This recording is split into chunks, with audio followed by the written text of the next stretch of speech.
ಈ ಒಂದು ಕಾರ್ಯಕ್ರಮವನ್ನು ಶ್ರೀದೇವಿ ಕಾಲೇಜ್ ಆಫ್ ನರ್ಸಿಂಗ್ ಇಲ್ಲಿನ ವಿದ್ಯಾರ್ಥಿಗಳು ಹಾಗೂ ಇಲ್ಲಿನ ಉಪನ್ಯಾಸಕರು ನಡೆಸಿಕೊಟ್ಟಿದ್ದಾರೆ. ನಮ್ಮ ನಿಮ್ಮ ಮಿಲನವು ರಂಗನಗಳನ್ನು ಉಲ್ಲಾಸಗೊಳಿಸಿದೆ. ಇಂದಿನ ಈ ಕಾರ್ಯಕ್ರಮವನ್ನು Janvi Pintu assistant lecturer Sridevi college of nursing madam ನಮಗೆ ಈ ಒಂದು ಅತ್ಯುತ್ತಮವಾದಂತಹ ಕಾರ್ಯಕ್ರಮವನ್ನು ನಮ್ಮ ವಿದ್ಯಾರ್ಥಿಗಳಿಗೆ ನಡೆಸಿಕೊಟ್ಟಿದ್ದೀರಿ. ನಿಮಗೆ ಹೃದಯ ಸ್ಪರ್ಶಿ ಧನ್ಯವಾದಗಳನ್ನು ಹೇಳುತ್ತಾ ಇದ್ದೇವೆ. ಅದೇ ರೀತಿಯಾಗಿ ಇಂದು ಈ ಒಂದು ಕಾರ್ಯಕ್ರಮದ ಅಂಗವಾಗಿ ವೈಯಕ್ತಿಕ ಸ್ವಚ್ಛತೆ ಹೃದಯಾಂತರಾಳದ ಧನ್ಯವಾದಗಳನ್ನು ಸಮರ್ಪಿಸ್ತಾ ಇದ್ದೇವೆ. ಸಪ್ತಶ್ರೀ ಹಾಗೂ ಸಿಂಚನ ಇವರಿಗೆ.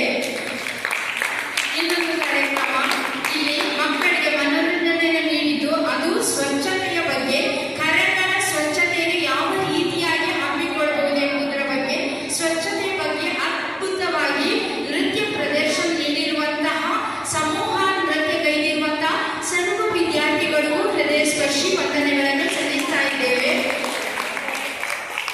ವಿದ್ಯಾರ್ಥಿಗಳಿಗೆ ಮನಮುಟ್ಟುವಂತೆ ಮಾಹಿತಿ ಒದಗಿಸಿಕೊಟ್ಟಂತಹ ಕಾಲೇಜು ವಿದ್ಯಾರ್ಥಿ ಆಗಿರುವಂತಹ ನಂದನ ಇವರಿಗೂ ಸಹ ಹೃದಯ ಸ್ಪರ್ಶಿ ಧನ್ಯವಾದಗಳು. ಮಾನಸಿಕ ಆರೋಗ್ಯದ ಬಗ್ಗೆ ಮಾಹಿತಿಯನ್ನು ಒದಗಿಸಿಕೊಟ್ಟಿರುವರು. ಡ್ರಗ್ಸ್, ಅದೇ ರೀತಿಯಾಗಿ ಮೊಬೈಲ್ ಬಳಕೆ, ಅಂತೆಯೇ ಸ್ಟ್ರೆಸ್, ಡಿಪ್ರೆಷನ್, ಏಕಾಂಗಿತನ, ಒಂಟಿತನ ಮಕ್ಕಳಿಗೆ ಯಾವ ರೀತಿಯಾಗಿ ಕಾಡ್ತದೆ ಇದರ ಬಗ್ಗೆಯೂ ಸಹ ಮಾಹಿತಿಯನ್ನು ಒದಗಿಸಿಕೊಟ್ಟಿರುವಂತಹ ಶಾಂತಿ ಹಾಗೂ ಸಾರ ಇವರಿಗೂ ಸಹ ತುಂಬು ಹೃದಯದ ಧನ್ಯವಾದಗಳು.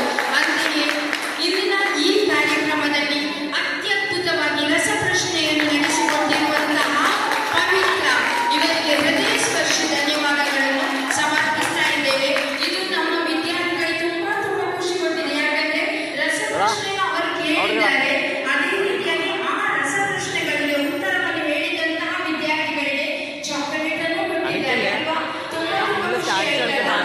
ಹಾಗೆ ಆರೋಗ್ಯದ ಬಗ್ಗೆ ನಾವು ಆಹಾರ ಪದ್ಧತಿ ಯಾವ ರೀತಿಯಾಗಿ ಅತ್ಯುತ್ತಮವಾದ ಆಹಾರವನ್ನು ಸೇವಿಸಬೇಕು, ಅದರಲ್ಲಿರುವಂತಹ ಅಂಶಗಳು ನಮ್ಮ ದೇಹಕ್ಕೆ, ಆರೋಗ್ಯಕ್ಕೆ ಯಾವ ರೀತಿಯಾಗಿ ಪೌಷ್ಟಿಕಾಂಶಗಳನ್ನು ಒದಗಿಸುವಂತಹ ತರಕಾರಿ ಆಗಿರ್ಬೋದು, ಹಣ್ಣುಗಳಾಗಿರ್ಬೋದು, ಇದರ ಬಗ್ಗೆ ಅತ್ಯುತ್ತಮವಾಗಿ ಮಾಹಿತಿಯನ್ನು ಒದಗಿಸಿಕೊಟ್ಟಿರುವಂತಹ ಮೋನಿಶಾ ಮತ್ತು ಮೇರಿ ಇವರಿಗೂ ಹೃದಯ ಸ್ಪರ್ಶಿ ಹೃದಯಾಂತರಾಳದ ಧನ್ಯವಾದಗಳನ್ನು ಹೇಳ್ತಾ ಇದ್ದೇವೆ.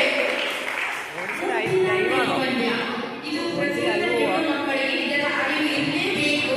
ನಮ್ಮ ವಿದ್ಯಾರ್ಥಿಗಳು ತುಂಬಾ ಚಿಕ್ಕವರು, ಆದರೆ ಇದರ ಬಗ್ಗೆ ತುಂಬಾ ಸವಿವರವಾಗಿ ಅತ್ಯುತ್ತಮವಾಗಿ ಇದರ ಬಗ್ಗೆ ಕೂಲಂಕುಷವಾಗಿ ನಮಗೆ ಮಾಹಿತಿಯನ್ನು ಯಾವ ರೀತಿಯಾಗಿ ಹೆಣ್ಣು ಮಕ್ಕಳ ಒಂದು ಪ್ಯಾಡ್ ಅನ್ನು ಉಪಯೋಗಿಸಬೇಕು, ಉಪಯೋಗಿಸಿದ ಬಳಿಕ ಅದನ್ನು ಯಾವ ರೀತಿಯಾಗಿ ನಾವು ಎಸೆಯುವಂತಹ ಕ್ರಮಗಳನ್ನು ಕೈಗೊಳ್ಳಬೇಕು, ಎಲ್ಲಿ ಅದನ್ನು ಇಡಬೇಕು, ಯಾವ ರೀತಿಯಾಗಿ ಅದನ್ನು ಮಡಚಿ ಹೇಗೆ ಅದನ್ನು ನಾವು ಕಸದ ಬುಟ್ಟಿಗೆ ಹಾಕಬೇಕು, ಎಲ್ಲವನ್ನು ಎಲ್ಲ ಮಾಹಿತಿಯನ್ನು ಅತ್ಯುತ್ತಮವಾಗಿ ಒದಗಿಸಿಕೊಟ್ಟಂತಹ ಪವಿತ್ರ ಮತ್ತು ರಕ್ಷಿತ ಇವರಿಗೆ ಹೃದಯಾಂತರಾಳದ ಧನ್ಯವಾದಗಳನ್ನು ಸಮರ್ಪಿಸ್ತಾ ಇದ್ದೇವೆ.